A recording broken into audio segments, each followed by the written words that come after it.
అందరికీ నమస్కారం. ఈరోజు ప్రజాస్వామ్యంలో ఉన్నామా రాక్షస రాజ్యంలో ఉన్నామో అర్థం కాని పరిస్థితి కనిపిస్తూ ఉంది.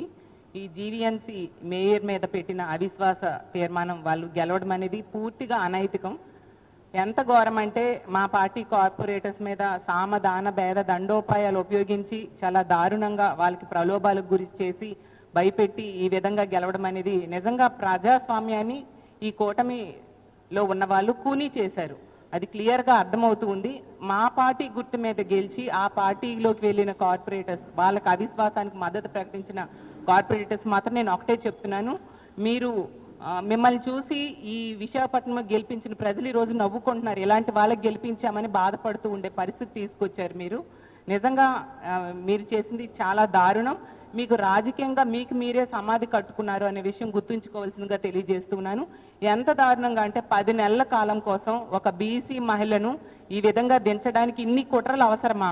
ఈ కూటమి ప్రభుత్వం అధికారంలోకి వచ్చాక ఏం చెప్పారు చంద్రబాబు నాయుడు గారు, పవన్ కళ్యాణ్ గారు, వీళ్ళందరూ ఏం చెప్పారంటే మేము ఎదుటి పార్టీ వాళ్ళని తీసుకున్నా వాళ్ళతో రిజైన్ చేయించి ఎలక్షన్ పెట్టి గెలిపిస్తాము అని చెప్పారు. ఏవి ఆ మాటలు చేతల్లో కనిపించవా? నిజంగా దమ్ము ధైర్యం ఉంటే ఈ 27 మంది కార్పొరేటర్స్ని తీసుకుంటే మా పార్టీకి రాజీనామా చేయడమే కాకుండా కార్పొరేటర్స్గా కూడా రాజీనామా చేసి ప్రజల దగ్గరికి వెళ్ళి గెలిచి అప్పుడు వాళ్ళకి మద్దతు తెలియజేసుకుంటే బాగుండేది కదా. ఎంత దారుణంగా టికెట్ ఇచ్చిన పార్టీకి వెన్నుపోటు పోవడం నిజంగా చాలా బాధాకరమైన విషయం. ప్రజలన్నీ గమనిస్తూ ఉన్నారు.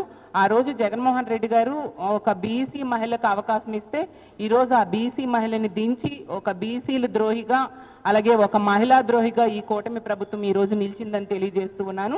ఖచ్చితంగా ఎవరు ఎన్ని కుట్రలు కుతంత్రాలు పనినా కూడా మా వైఎస్ఆర్ కాంగ్రెస్ పార్టీ ఎప్పుడు కూడా ప్రజల తరపున నిలబడే పార్టీ. అధికారంలో ఉన్నా అధికారంలో లేకపోయినా కూడా ప్రజల అండతో ప్రజల తరపున పోరాటం చేస్తూ వాళ్ళకు మద్దతుగా నిలిచే పార్టీ.